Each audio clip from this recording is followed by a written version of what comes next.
Bain recently released their 2026 Global Private Equity Report.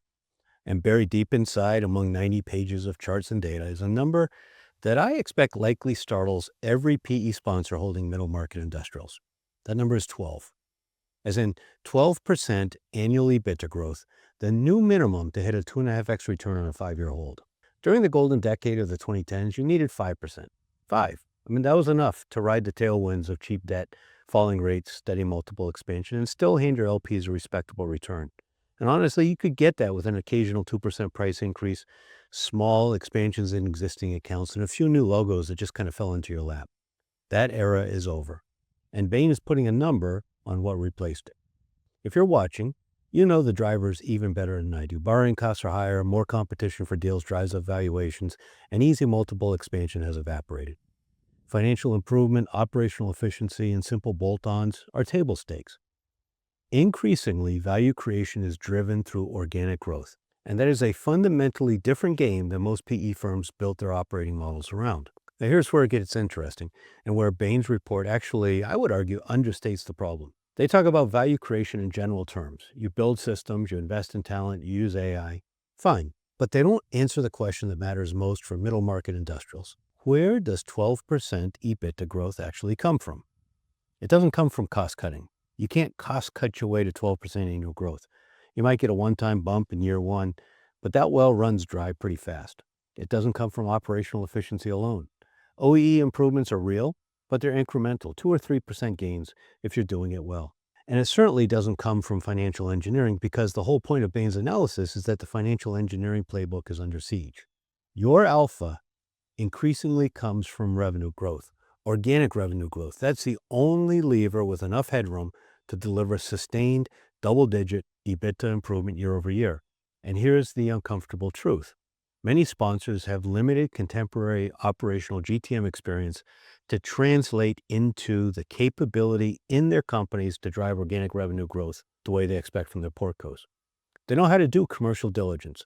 They can assess a market.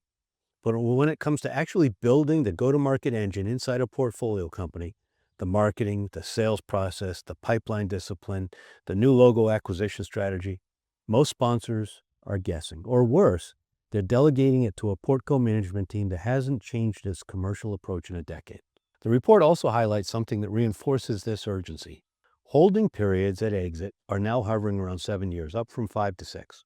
The industry is sitting on 32,000 unsold companies worth $3.8 trillion.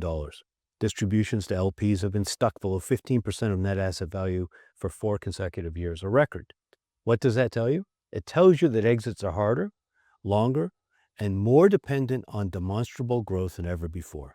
An acquirer paying a premium isn't paying for stable EBITDA. They're paying for a proven scalable growth engine. If your portco can't show that, you're holding longer and your IRR is eroding every quarter. The firms that figure this out have a massive advantage. And by figure this out, I don't mean hiring a fractional CMO, creating a portfolio operations group to create some McKinsey-style playbooks, or buying a CRM license. I mean applying the same rigor to revenue growth that the best operators already apply to manufacturing efficiency. The same discipline, the same measurement, the same accountability. That's what overall revenue effectiveness is about. Treating the commercial engine with the same seriousness as OEE on the shop floor.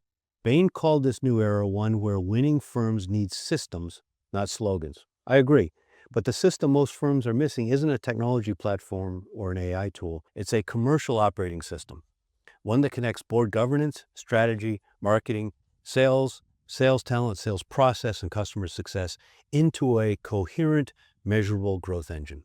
If you're a sponsor or a portco CEO watching this, I'd suggest a simple diagnostic question for some quiet moments of reflection.